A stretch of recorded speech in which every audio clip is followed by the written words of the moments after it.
Greetings. Welcome to the Lovesac fourth quarter fiscal 2020 earnings conference call. At this time, all participants are in listen-only mode. A question-and-answer session will follow the formal presentation. If anyone should require operator assistance during the conference, please press star zero from your telephone keypad. Please note this conference is being recorded. At this time, I'll turn the conference over to Rachel Schachter of ICR. Rachel, you may now begin. Thank you. Good morning, everyone. With me on the call is Shawn Nelson, Chief Executive Officer, Jack Krause, President and Chief Operating Officer, and Donna Delamo, Chief Financial Officer. Before we get started, I would like to remind you that some of the information discussed will include forward-looking statements regarding future events and our future financial performance. These include statements about our future expectations, financial projections, and our plans and prospects. Actual results may differ materially from those set forth in such statements. For a discussion of these risks and uncertainties, you should review the company's filings with the SEC, which includes today's press release. You should not rely on our forward-looking statements as predictions of future events.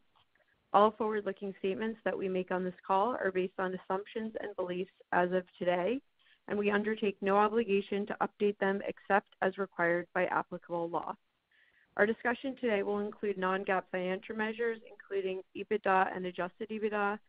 These non-GAAP measures should be considered in addition to and not as a substitute for or in isolation from our GAAP measures. A reconciliation of the most directly comparable GAAP financial measure to such non-GAAP financial measure has been provided as supplemental financial information in our press release. Now I'd like to turn the call over to Shawn Nelson, Chief Executive Officer of the Lovesac Company. Thanks, Rachel. Good morning, everybody, and thanks for joining us today. I will begin my remarks by providing an overview of the company's response to the COVID-19 outbreak, followed by a summary of fourth quarter and fiscal 2020 performance. Then Jack Krause, our President and COO, will elaborate on our operational steps to navigate the current environment and outline how we're approaching our key initiatives for this fiscal year. Donna Delamo, our CFO, will then review our financial results and a few other items related to our outlook in more detail. As it relates to the coronavirus pandemic, our number one priority throughout the crisis so far has been the health and safety of all our associates and customers. As previously announced, on March 17th, we quickly closed down all of our retail showrooms temporarily and began operating as a direct-to-consumer, web-only business. We paid all associates for the first 3 weeks of the shutdown. We then made the difficult decision to lay off all of our 445 part-time associates, or 57% of our total company headcount, and took 20% pay cuts at the top executive level with graduated cuts throughout headquarters and implemented numerous other cost-saving measures. We are taking the point of view that nearly all expenses are variable at this time, prioritizing cash preservation and generation to strengthen our ability to navigate through what could be a prolonged crisis. Our website has performed very well in the face of the showroom closures year to date.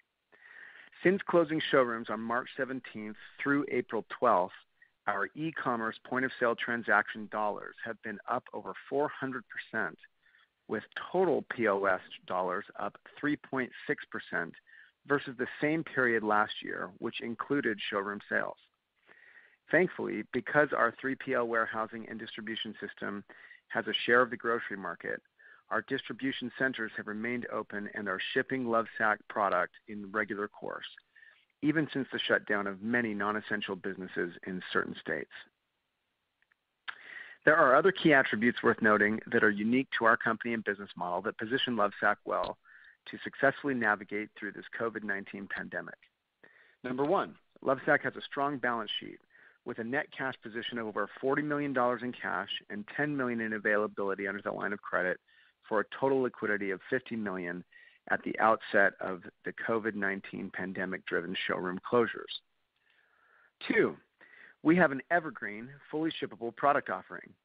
Lovesac's patented Sactionals are essentially the only full-size sectional and sofa products that can be delivered to the consumer's door via common carriers like FedEx, and our giant beanbags called Sacs have become synonymous with the video gaming and movie binge-watching lifestyles that are all about just being comfortable at home. We view the reality of so many families stuck at home as part of the possible expansion in demand for our products ongoing, versus what we might otherwise expect in a tumultuous time like this. We have already seen tremendous lifts across both of these, our major categories, in Q1 to date of this year, as reflected in the strong e-commerce performance I just discussed.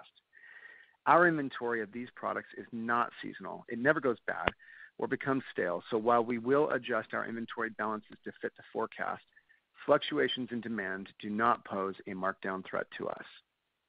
Number 3, we manage a very flexible marketing budget with no long-term advertising contracts in place. As showrooms were forced to close, we quickly retooled all marketing expenditures and communication tactics toward driving sales online and are seeing strong associated results. Number 4, Lovesac has an agile and lean operating model. The typical staffing model of our small footprint showrooms is 5 to 7 associates, of which only 2 are typically full-time.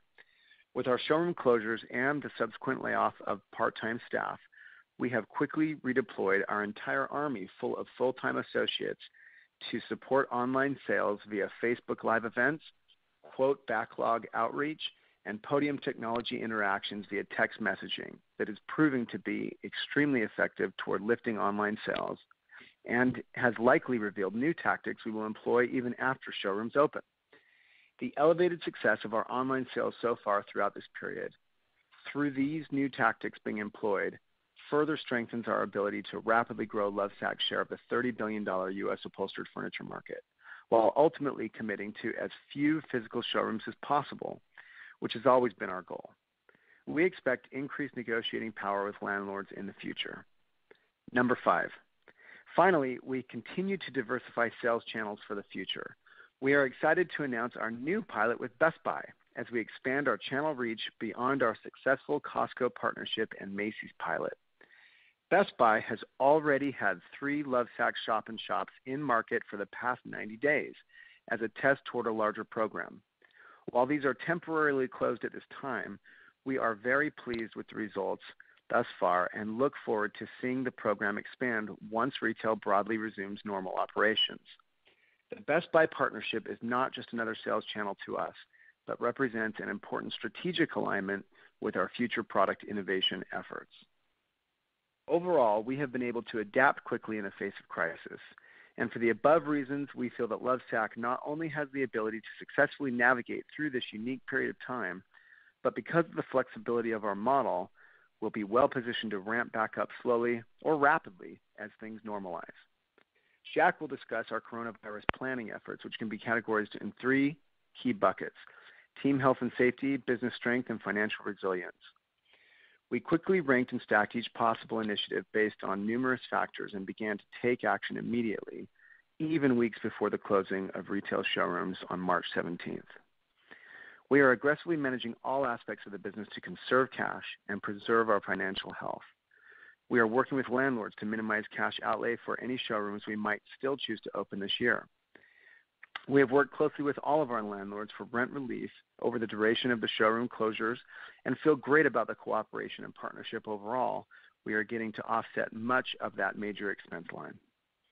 All travel and entertainment, all expenses related to training, recruiting, new hires, which was significant given our growth rate, overtime, sponsorships, large format meetings, and many other expenses have been indefinitely delayed or eliminated. Marketing spends have been adjusted to drive our business online, focused on measurable ROI generating activities. Now our supply chain update. Lovesac's manufacturing supply chain has been greatly diversified in reaction to the Chinese special tariffs. After some brief disruptions during Asia's bout with the pandemic, things were back in full swing at the beginning of our showroom closings in mid-March. With China now well past their own coronavirus shutdowns, we are seeing only limited delays with a few of our stock covers. Our supply chain across Asia is now more diversified than ever and going strong. We have Sactionals manufacturing now spread across Vietnam, Malaysia, and China. We have fabric milling spread across Indonesia, Taiwan, India, and China. We have cut and sew operations in Vietnam, India, China, America, and soon Malaysia and Indonesia as well. While our third-party custom order sewing facility in Los Angeles closed a few weeks ago during California's shelter-in-place order, custom order cover sales on the web have always been de minimis, so we expect no meaningful impact there.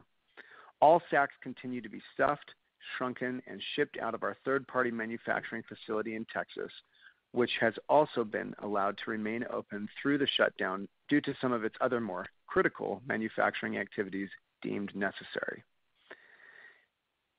Our current supply chain now has plenty of redundancy, and the product we do continue to manufacture in China is now subject to hefty negotiated discounts that largely offset the effects of the special tariffs. All of the products we have sourced outside of China are coming in slightly cheaper than first costs within China, even before considering the extra Chinese tariffs.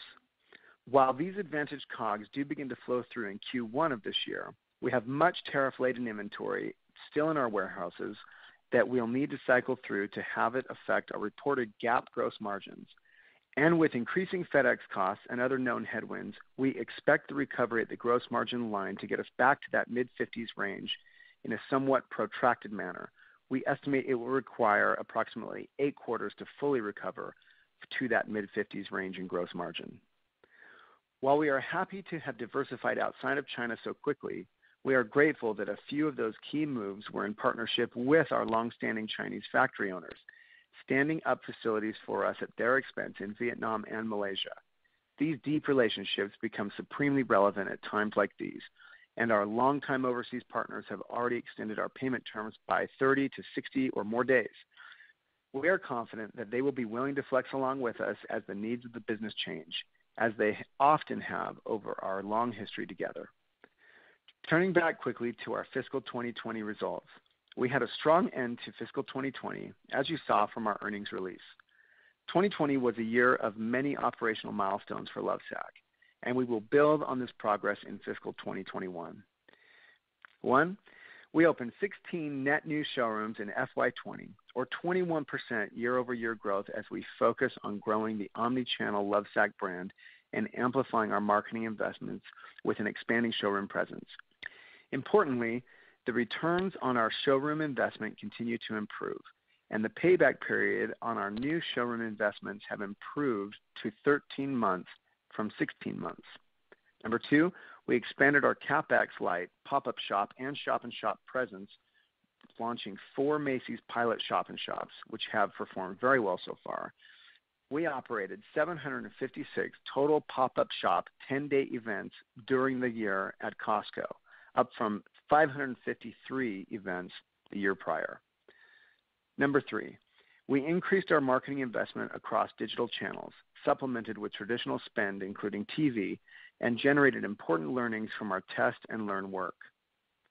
Number 4, we continue to strengthen our moat and the inherent design for life appeal of our product offering with the introduction of the Power Hub and storage seat, and finished the year with a strong 45% attachment rate and associated $150 increase in AOV on Sactionals because of these introductions. Number 5, we made important investments across our business in fiscal 2020. Key among these were supply chain, systems and process investments, as well as important talent additions as we focused on ensuring a solid foundation to support the significant growth that lies ahead for Lovesac.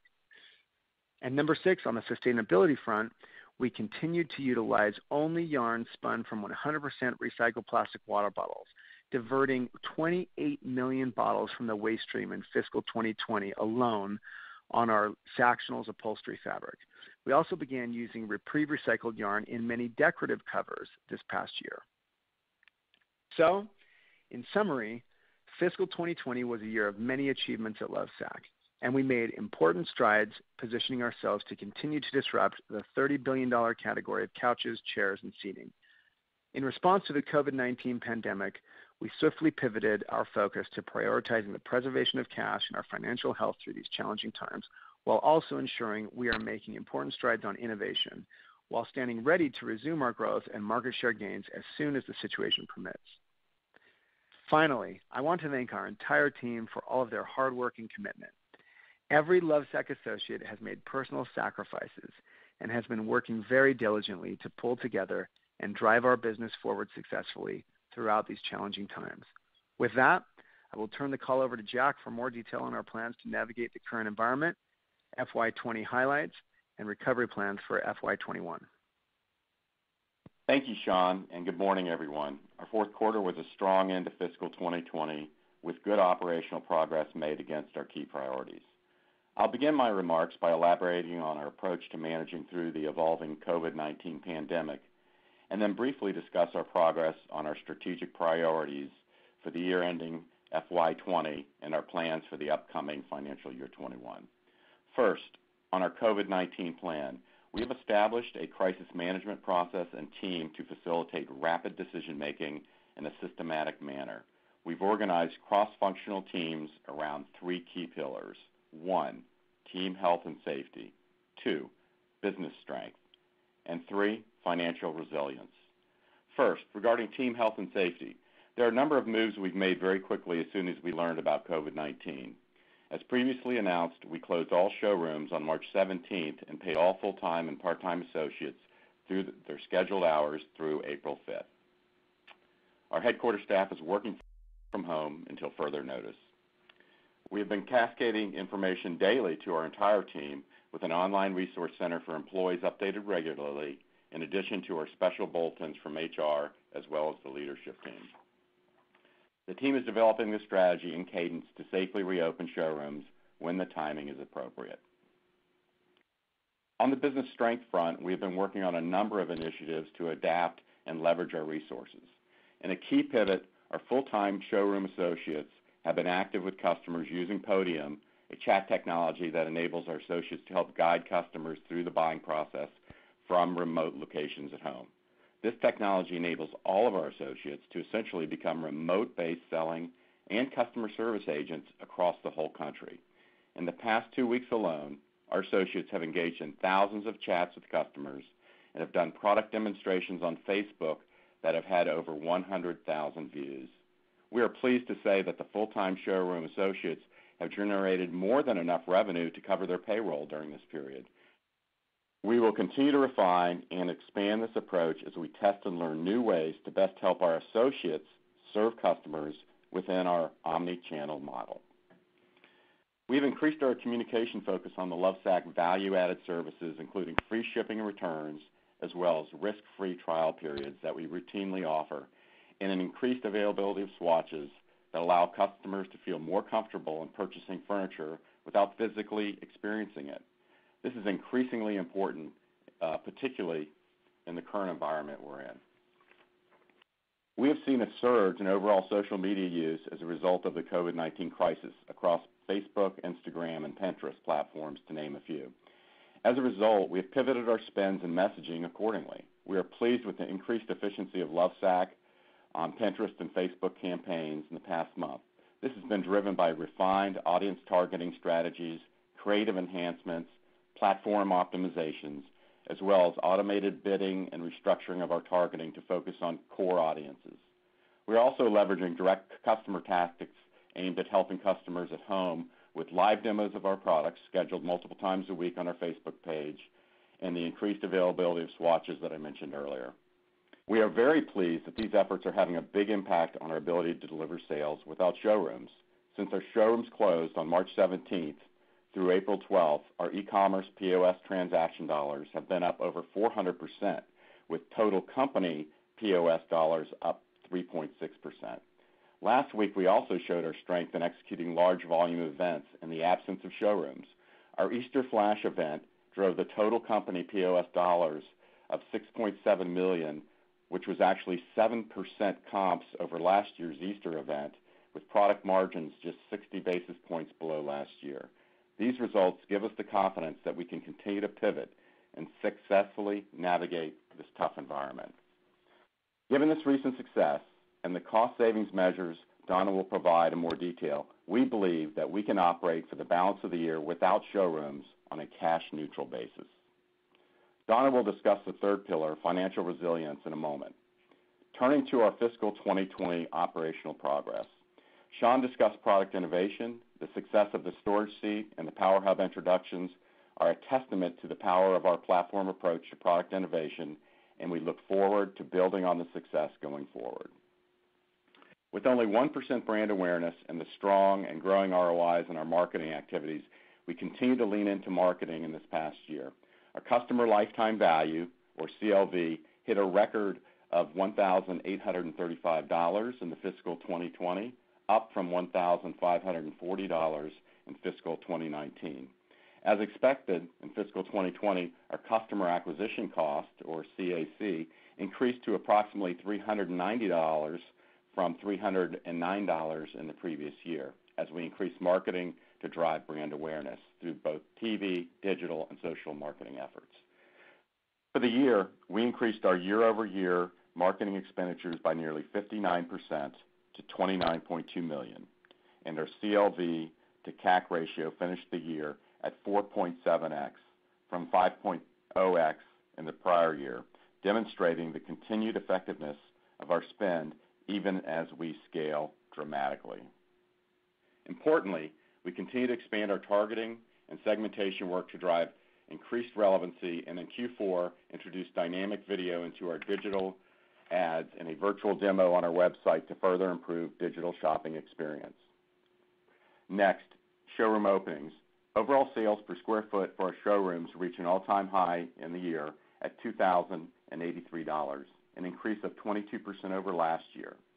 Our new showroom productivity continues to be excellent, with our 2019 class generating a payback of 20 months at the four-wall contribution level.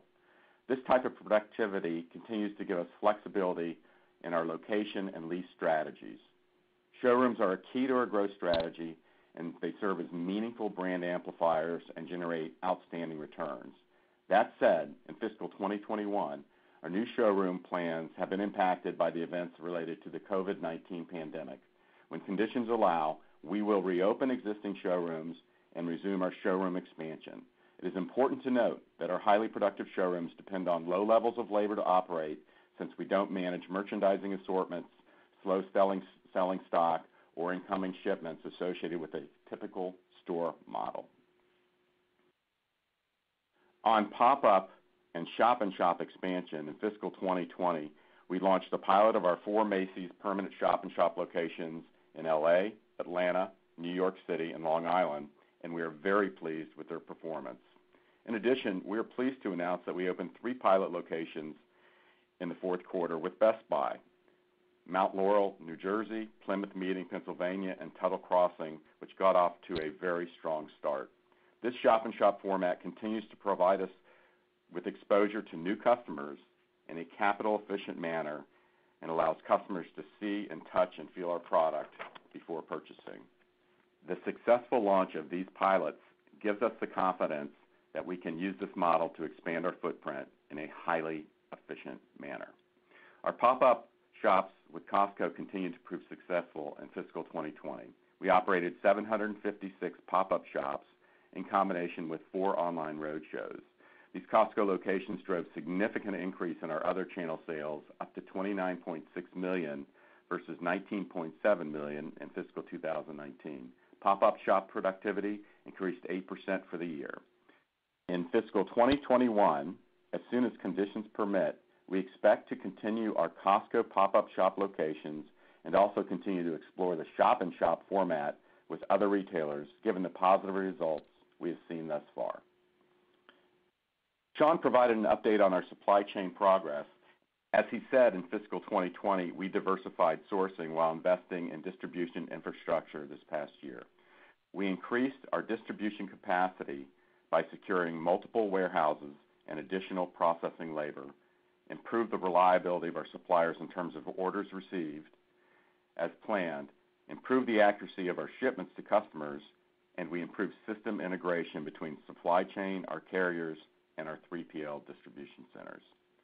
So overall, we made good progress operationally in fiscal 2020.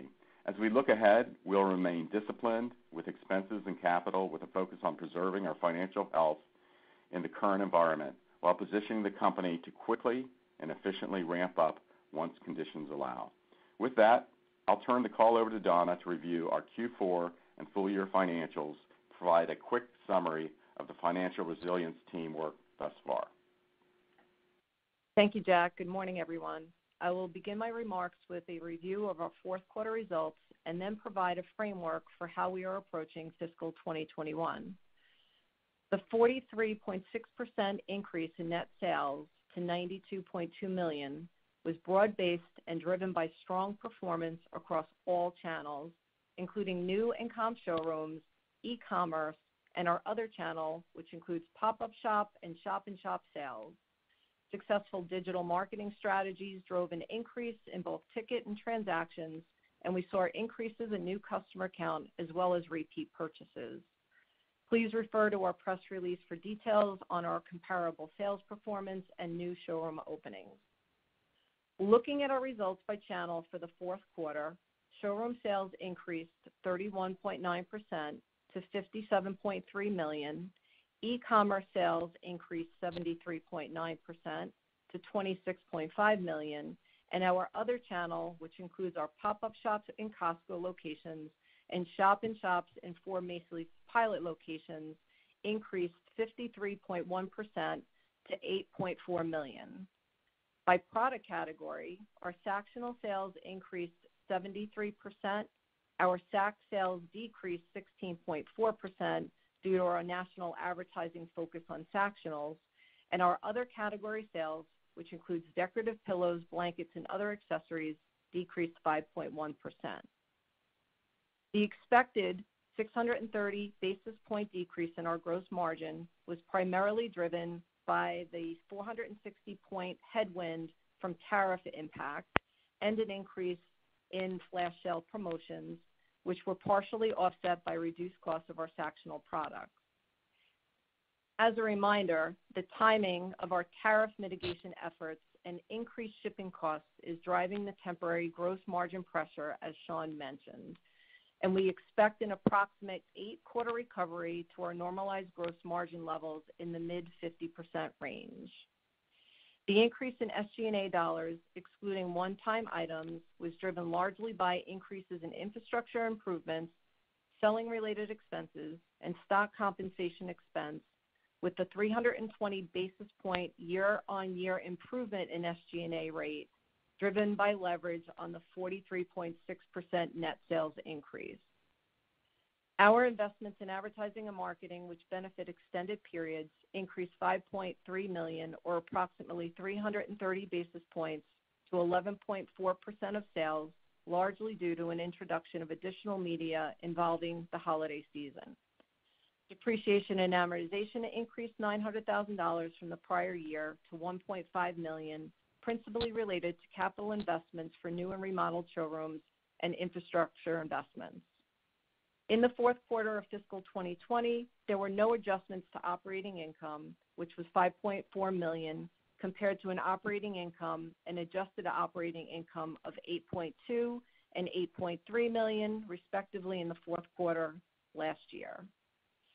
Our net interest income for the fourth quarter was $109,000, which reflects the impact of our IPO and other primary share financings. Tax expense in the fourth quarter of fiscal 2020 and 2019 was not material and was related to minimum state income tax liabilities. Before we turn our attention to net income per share, and EBITDA, I would like to point out that my discussion of these metrics will focus on net income and net income per share adjusted for the IPO and other financing costs, as well as adjusted EBITDA. Please refer to the terminology and reconciliation between each of our adjusted metrics and their most directly comparable GAAP measurements in our earnings release issued earlier today. Adjusted net income was $5.4 million, or 37 cents per share in the fourth quarter of fiscal 2020, compared to adjusted net income of $8.5 million, or 63 cents per share in the fourth quarter of fiscal 2019. Adjusted EBITDA was $8 million as compared to $10 million in the fourth quarter of last year. For details around our full year income statement, please refer to our earnings press release. Turning to our balance sheet, our liquidity remains strong as we ended the year with $48 million in cash and cash equivalents and $12.5 million in availability on our revolving line of credit, with no outstanding debt on the revolver. Ending inventory increased 39% year over year, driven by higher sales, an increase in capitalized freight and warehousing costs relating to tariffs and increased inventory levels, as well as an increased investment in the weeks of supply of inventory on hand. Free cash flow, defined as cash from operations less CapEx, was a use of $21.7 million in fiscal 2020 as compared to a use of $17.8 million in the prior year, with the year-over-year change driven principally by the approximate $5.7 million in net tariff impact in fiscal 2020. In terms of our outlook, given the uncertainty around the duration and trajectory of COVID-19 related disruption, we are not providing an outlook for fiscal 21 today. As Jack and Shawn mentioned, we are pleased with the strong e-com performance. We have seen that this has resulted in quarter-to-date total POS transaction dollar increase through April 12th of 30.8%. Post-showroom closures, total POS transaction dollar increase was 3.6% through April 12th versus the prior year. We are aggressively managing costs and cash outlays to current trends while ensuring readiness to resume full operations as soon as conditions permit. Traditionally fixed expenses such as payroll are swiftly being reduced, and occupancy and other expenses are being deferred. All variable expenses are being flexed to current sales trends. As of yesterday, April 15th, our quarter-to-date cash burn has been approximately $14 million versus a $10 million cash burn rate in Q1 of last year. Q1 is seasonably a cash burn quarter for us, and while we have taken swift action on the cost side in response to COVID-19 disruption, the impact of these actions is not yet reflected in this cash burn rate. We would expect to be roughly cash flow break even for the remaining few weeks of Q1 to end the quarter with a cash balance of approximately $35 million and full availability under our revolver. As a reminder, our revolver carries no financial covenants other than the requirement to maintain $1 million of excess availability. CapEx is also variable this year, and given the vast majority of our CapEx spend is related to new showrooms, delays on this front have a significant impact on CapEx spend. Depending on the timing of showroom reopenings, our new showroom opening plans for the year could range from 0 to 18. CapEx spend, not including new and remodeled showrooms, will be in the $3 to $4 million range this year. We do expect to generate cash from working capital this year through inventory reductions and vendor-approved extended payment terms. With the actions we are taking, the strength we are seeing from our e-commerce business, our cash position, and revolver availability, the variable nature of the majority of our costs, as well as our debt-free balance sheet, we feel confident that we have sufficient liquidity and financial flexibility to weather this period, even if showroom closures continue for an extended period of time. For all other details related to our results, please refer to our earnings press release. With that, we would now like to turn the call back to the operator who can open it up for questions. Operator? Thank you. At this time, we'll be conducting a question and answer session. If you'd like to ask a question today, please press star 1 from your telephone keypad, and a confirmation tone will indicate your line is in the question queue. You may press star 2 if you'd like to remove your question from the queue. For participants using speaker equipment, it may be necessary to pick up your handset before pressing the star keys. One moment, please, while we poll for questions. Thank you. Our first question is from the line of Brian Nagel with Oppenheimer. Please proceed with your questions. Hi, good morning. Hey, good morning, Brian. Congratulations on managing through a really difficult time quite well. Thank you. It's been very interesting. So my first question, I think each of you mentioned to some extent the recent sales trajectory, and if I'm hearing the numbers correctly, it implies that the significant flex up in online sales is more than offsetting the impact of closed stores. So two parts there. One, could you just lay out maybe a little more detail the actual components there of how that's working, particularly with the online, and then in the channel that includes your partners like Costco as well. And then second, how should we think about, and I recognize you're not offering guidance at this point, which is understandable, but how should we think about the sustainability of that? With the idea that to some extent these sales that are happening online now may have been influenced by a showroom that had been open a few weeks ago. But as we persist further into this period with no showrooms, could that have an impact on online sales? Thanks, Brian. I'll handle that, and then Shawn and Donna, if you guys have additional comments, please add in. It's pretty exciting, obviously, to see that in the Easter week we comped over shifted Easter plus 7% with no showrooms open, and that was a combination of things. One, that was a significant increase in our activity from our showroom associates working from home, doing chats, and also doing the video Facebook demonstrations we spoke about. Out of the dollars they generated, which was well over $1 million in the past week, roughly 80% of that was new quotes developed through online interactions and discussions. So what we're finding is that the associates working at home are actually becoming a very powerful tool for driving the online business. And then to put it into perspective, as we pivoted, and obviously I've given you updated information because, by the time we get to next week, it'll be outdated information. But in the last 3 weeks, the business has basically gone from 60% of the original budget that we had with all showrooms open to 70% to what we believe could be almost 100% in the next couple of weeks. So we are seeing a dramatic shift in the way we're able to acquire customers.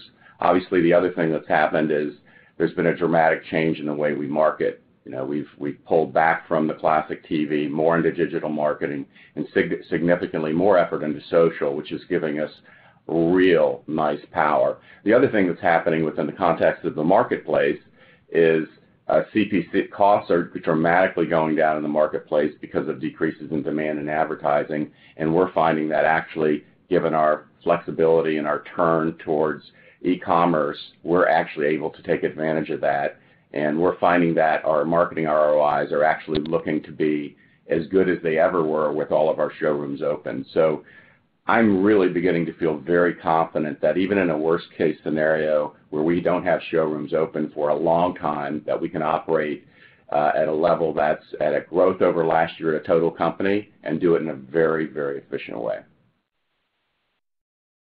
That's really helpful. Then the second question I have, just maybe a simple, relatively simpler numbers question, but as we think about just the cash flow dynamics of the business, you said in the prepared comments that we're basically managing towards cash neutral, which again is quite impressive. How should we think about just the inventory needs of the business? You came into the year relatively heavy in inventory. Shawn, you commented a lot that there's very little, and I agree, there's very little risk of the inventory. But how much can you sort of say burn that inventory down as a source of cash and continue to run the business? In general, we have great relationships with our vendors, and Shawn obviously has amazing relationships over 15 years long. So I think they give us an amazing ability to flex and have been very open with us in discussions about our need to flex as we build up to a recovery period, and to also flex in terms of payment terms. And I'll leave Shawn and Donna to add additional details. Yeah, I would just go ahead, Donna. Oh, go ahead, Shawn. Okay. I would just add to that remark that we do view inventory as a key asset of the business, just as we would view cash. And our ability to maintain inventory levels that will allow this business to flex, as Jack said, because clearly going into this closure of 91 showrooms, didn't know exactly what to expect out of the business, and so the last thing we wanted to do was put ourselves in an inventory shortfall. And so we feel good about the inventory levels as they stand now. We do intend to manage it very tightly, very closely, and we do intend to take advantage of the terms that we've come to expect from our overseas suppliers, which then can allow us to, one, be in a position to exit this pullback, as it were, at some point with significant velocity, we hope. And two, as you said, it's actually a hedge as we see it against any further disruption as we're able to turn it, and we've proven that we've been able to turn that inventory into cash. And so specifically, I don't know, Donna, what you would have to add to the cash side of that equation. Yeah, I would just add that our inventory purchases are only committed about 90 days out with our inventory vendors. To Shawn's point, although we give them longer range forecasts, our commitments are 90 days out. Our vendors are super flexible with us. We've had the ability to build some nice safety stock over the last couple of years, which would give us anywhere between 12 to 16 weeks of, we'll say, added inventory. So we do have a lot of flexibility with inventory purchases being the largest cash spend that we have on an annual basis.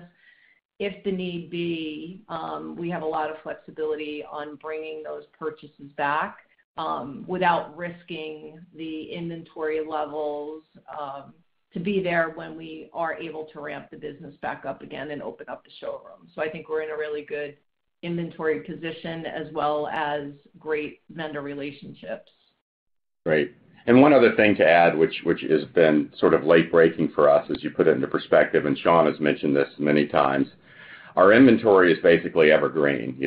We have a core inventory business. So the huge benefit for us relative to some other companies is that we're not worrying about what happened to the spring inventory during this period. We know where it's going to go. It's going to go to fall inventory. And the other thing that I think is very important to say is that as we've had this dramatic shift towards the e-com business has basically covered the company's mix the way the company was performing before. So one of the fears we had as we went into this, would we see dramatic mix changes away from our key platform, Sactionals, and we have not seen it at all. In fact, Sactionals have dramatically increased online, obviously, on e-commerce. So we're actually in a place where we're seeing mixes similar to what we'd originally planned, and we have inventory that'll last a long time, so we feel confident about that being an advantage as well. Very, very helpful. I appreciate all the color, and best of luck here. Thank you. Thank you. Our next question is from the line of Thomas Forte with D.A. Davidson. Please proceed with your question. Great. I had one question and one follow-up, and then I'll get back in the queue for additional questions. So my first question is, how should we think about your flexibility on your showroom real estate? So when we come out of this, for example, do you have opportunities to get out of leases if you want to change locations in the event that some malls and power centers might be better positioned coming out of this as far as who the other tenants in the mall are? Yeah, I think, Tom, I'll start with that, and if you guys have anything to add on it. A couple things. One is we're extraordinarily fortunate that all of our current showrooms are in A malls or better, or great off-mall locations, and as you know, with over $2,200 a square foot in productivity, they're all extraordinarily productive. Now, given that, we have always looked at the market penetration as a combination of customer acquisition cost and customer lifetime value, and I think what this gives us a real view into the future of is that we really don't need to invest in showrooms that depend on foot traffic. I think we've just determined that we can drive our own traffic, and we can look at very different asset-light executions.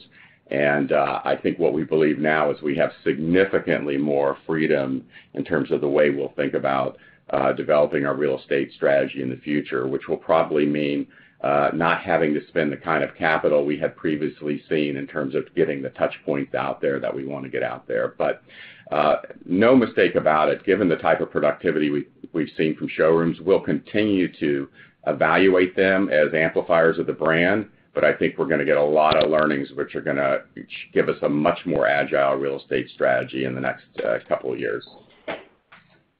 Great. And then my follow-up question, then I'll get back in the queue for more. You talked about your liquidity position. It sounds like you're in good shape to weather the storm. How should we think about your ability to take advantage of the CARES Act?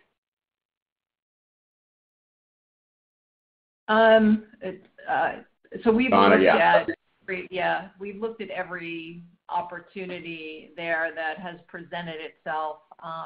Right now, the 500 employee, I will call it cap limitation, has, with the current definitions has restricted us from being able to apply for some of the larger dollars that are available to us, that would be available to a company of our size.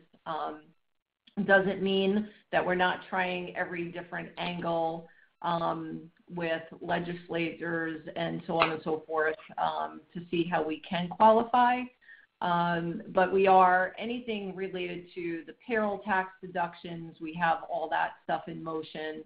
But unfortunately, the employee cap of the 500 has precluded us from taking advantage of either the Paycheck Protection Program or the disaster loan recovery through the SBA.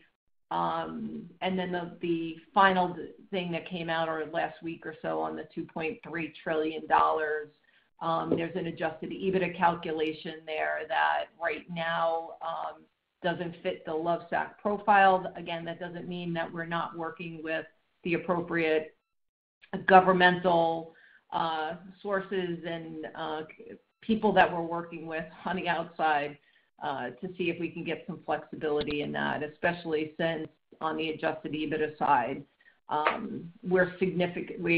adjusted EBITDA was really impacted by the tariffs, and to say that tariffs, which is something governmentally imposed, is precluding us from some governmental dollars is something something that we're working on. But I can assure you that every notification, every dollar, every stimulus package that's coming out there, we're on top of it and we're researching it to make sure that if there is something available to Lovesac, that we get ourselves in the queue. Thank you, Donna. I'll get back in the question queue for my additional follow-ups. Thanks.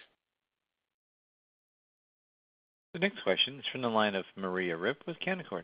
Please proceed with your questions. Good morning. Thanks for taking my questions, and I hope everyone is doing well. Good morning. I think in the past you talked about expanding to 200 showrooms over time. Does the current pandemic change your thinking about that long-term target, especially in light of the success that you're seeing with online channels? And then secondly, how does the current environment impact your plans around moving production out of China before the end of this year? Okay, I'll take that first question, and then I'll defer it to Shawn.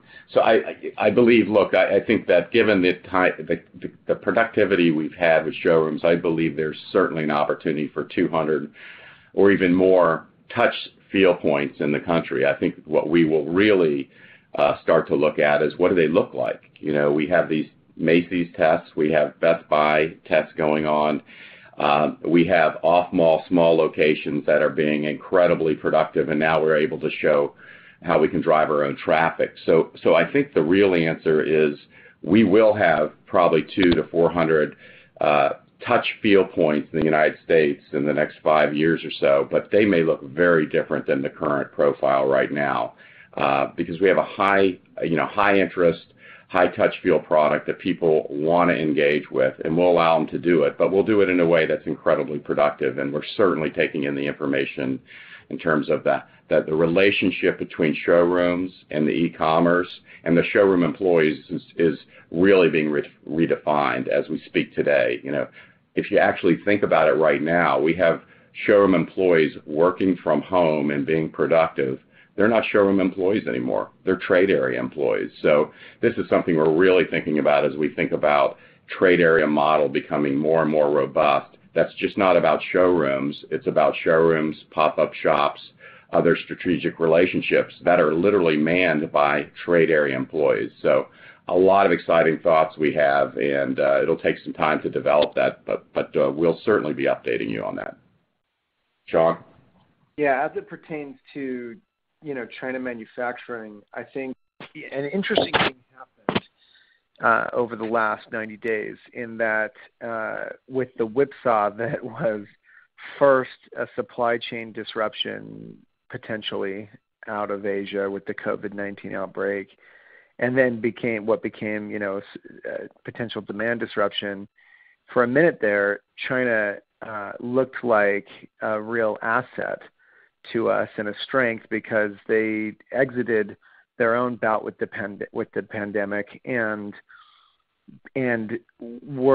became a reliable source to us that had both the potential to manufacture Sactionals and covers, sewn sacks and covers, etc.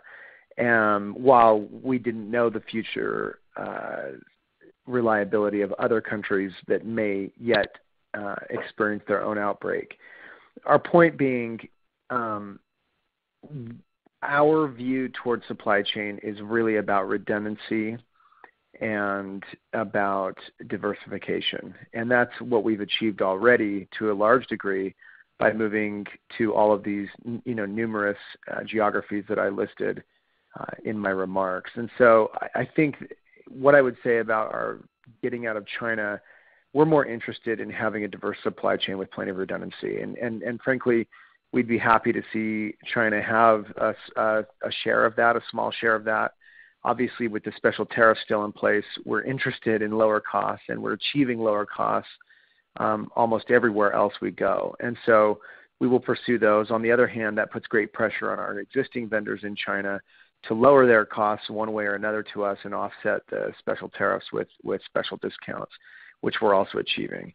And so, I believe that our goal has less to do with getting out of China and more to do with getting our gross margins back to that mid-50s range that's so important to us as we maintain our ability to garner revenues at high product margins, and then also, by the way, refine our logistics model, because that's a big component of our overall cost of goods sold, and get the whole system back up to that mid-50s range in gross margin, and with reliability and diversification. And by the way, I've said it before, long term, we're very interested in manufacturing more locally, just from a sustainability standpoint, and we have active projects and investments to that end, and you'll see that unfold over the next few years. Thank you. That's very helpful. Appreciate the call. Our next question is from the line of Alex Arnold with Odeon Capital. Please proceed with your questions. Hey, congratulations, guys. You make it sound much easier to be nimble than I'm sure it's been. So I have two questions, and they're somewhat high level. One's just you've seen we've all seen a rapid shift toward online purchasing broadly for obvious reasons, and I'm trying to figure out from your perspective what types of dislocations and cost changes you're seeing in terms of shipping and logistics. And then the second question is more about, with definitely sheltering, increased gaming, all this stuff should be a tailwind for your business, but how do you think about consumer reaction, even outside of Lovesac, to higher ticket items in the face of recession? We got another 5 million job losses this morning, it looks like. Wow. There's a lot in there that I probably would leave to Larry Summers. Yeah, in terms of Larry Summers can probably answer the questions about the overall economy. We're certainly looking at our customers, and we're very fortunate to have a customer base that's relatively speaking enjoying probably a little bit more cushion from the recession than other folks. And we're continuing to see significant interest in the product, obviously, and as we've gone into this, we're seeing traffic go up. I think the headwind will be potentially what happens with the economy, and who can predict that. And to your point, certainly we're seeing cocooning, gaming, at-home interest, shopping from home going up dramatically, as shown by our 400+ percent increase in the e-com sales over the last week since the COVID crisis began. So, it's a lot of dynamics. We're being cautiously optimistic, and in all of our plans, we are assuming we have headwinds for the next 12 months when we tell you that we think we can continue to operate this business on a cash flow neutral basis. And anything on the logistics front? Yes. I was just going to add on that, Alex. As far as logistics, the cost is the same for us because, as you remember, we have showrooms. We don't have stores where people are walking out with inventory. So whether it's being purchased through the showroom POS or it's being purchased through the e-com POS, the shipping costs are the same. Yeah, in fact, as we start to expand and get the volume and scale, we're seeing opportunities to continue to look into, cost savings in that area. So we don't see that as a big issue. As we shift, it doesn't impact our business. In fact, I think I mentioned it in the script. Literally, we had plus 7% year-over-year POS sales. If you look at Easter shifts with only a 60 basis point degradation, and in that case, it was probably because we had some additional discounts we added towards first responders, which was an incredible promotion that we didn't have last year. But in the absence of that, we feel pretty good about margin, our ability to maintain margins as well as transportation costs. Great. Thanks a lot. Thank you. Our next question is coming from the line of Thomas Forte with D.A. Davidson. Great, thanks. I had another question and another follow-up.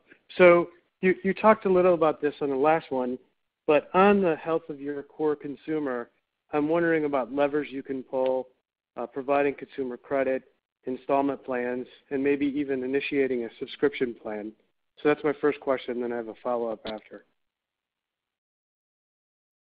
Yeah, we certainly are, Tom. We've been definitely looking into different tests of extended financing. We've had extended financing as part of our programs in the last couple of weeks, and we'll continue to evaluate those tests. We're also continuing to look at new ways to target customers and new messaging as well. So those are all part of the package, and we're doing a lot of testing and learning right now in terms of how customers are thinking about purchasing within the context of this environment. Great. And then for my last question, so I'm sitting on my Sactional and I've got my iPhone plugged into my Power Hub, and I'm thinking about Best Buy and your new product pipeline. So without disclosing your new product pipeline, how should we think about why you chose Best Buy as it relates to your new product pipeline? Well, I think you're on the right track. I mean, I think, our moves to look, we at Lovesac, we don't do a lot of things. There are 100 home decor companies that you could buy everything from votives to candle holders to the candles themselves and fake flower, who knows. We only do a few things each year, but the things that we do are innovative. They are on a platform. Currently, we really think of ourselves as having two platforms, Sactionals and Sacs, and building ecosystems around that, as you just evidenced by having your phone plugged into the Power Hub. Power Hub is our toe in the water in terms of technology and innovation on that front, and we view it as very analog. Your phone is plugged in. We think that there are numerous ways that we can expand the Sactionals platform and Sacs into technology in ways that's useful and not just gratuitous or clever, but really truly innovative. And we have numerous patents pending and issued on different aspects like this. And you're going to see some of these things roll out, and clearly Best Buy is a chosen channel to work with for some of those reasons. And so I will say this, again, we will continue to only do a few things, but the things that we do will be impactful to the tune of, we look at what happened last year as we launched just the two innovations we did. While we admittedly have spent a little bit more money on marketing the brand and getting it out there, consciously raising our CAC, our cost of acquisition. We have also dramatically raised our CLV, and we will continue to do that. And eventually, we believe, eventually branch out into other platforms as well, unrelated to Sactionals or Sacs, but all that in due time. Yeah. And let me add, I'll add something a little more short-term or operational, which is this. The trigger, one of the biggest triggers for purchases of our products is a lifestyle change, a move, a redecoration of a house, etc. Strategically, Best Buy is looking to expand their portfolio, so they are capturing the largest amount of value when their customers are making big changes and moving and buying accessories. And we are a perfect partner for them because we're completely incremental. And within the context of forget even what Shawn's talking about may happen in the next 6 months or a year, I can tell you this. The productivity we're seeing at Best Buy is more than double, almost triple of even our own showrooms. So you can imagine that they're probably pleased with the kind of productivity they're getting out of our space, just as we are with Macy's. So while it doesn't seem obvious at some points, when we're in these small footprints and we're interacting with customers at the right trigger points, it's an amazing synergy that takes place that's a win-win for the host as well as the pop-up shop. Yeah, and by the way, that success that we're seeing on this pilot obviously is just with the product platforms that we currently offer and with the product selection that we currently offer, and in fact, a truncated selection. And so, it's perhaps from the outside looking in, it's an unlikely alignment, but we view it as strategic, and it's also working. Great. Thank you, Shawn. Thank you, Jack. Thank you, Donna. Stay well. Thanks, Tom. Thank you. Thank you. Thank you. Our next question is from the line of Alex Furman with Craig-Hallum Capital. Please proceed with your question. Great. Thanks very much for taking my question, and hope you're all doing well. Wanted to ask about the mix of business just between your product line as your stores have shut down and the business has pretty rapidly shifted from stores to online. Are you still seeing similar trends that you saw in 2019 in terms of Sactionals versus Sacs versus accessories? Just curious what customers have been gravitating to as the business has shifted online recently. Well, there's a lot of, even the last 4 weeks has probably like 3 different periods in it, right? This response is, so initially, right after the COVID situation started to have an impact, we saw a dramatic increase in the interest in Sacs, and I think it's just Sacs are naturally always had a higher penetration on our e-com business, and I think that sort of that whole cocooning and the gaming is going to continue to be a big supporter of the Sac business growing as well. However, with the pivot we talked about and the focus on our business, the focus of the associates in the last couple of weeks, so we have a short amount of data points, but in the last couple of weeks, we've seen a mix online dramatically move towards a mix very similar to what we had coming out of our showrooms. And that's extraordinarily good news for us because that means our supply chain is also going to be in a really nice place as we go forward. Great. That's really helpful. Thank you very much.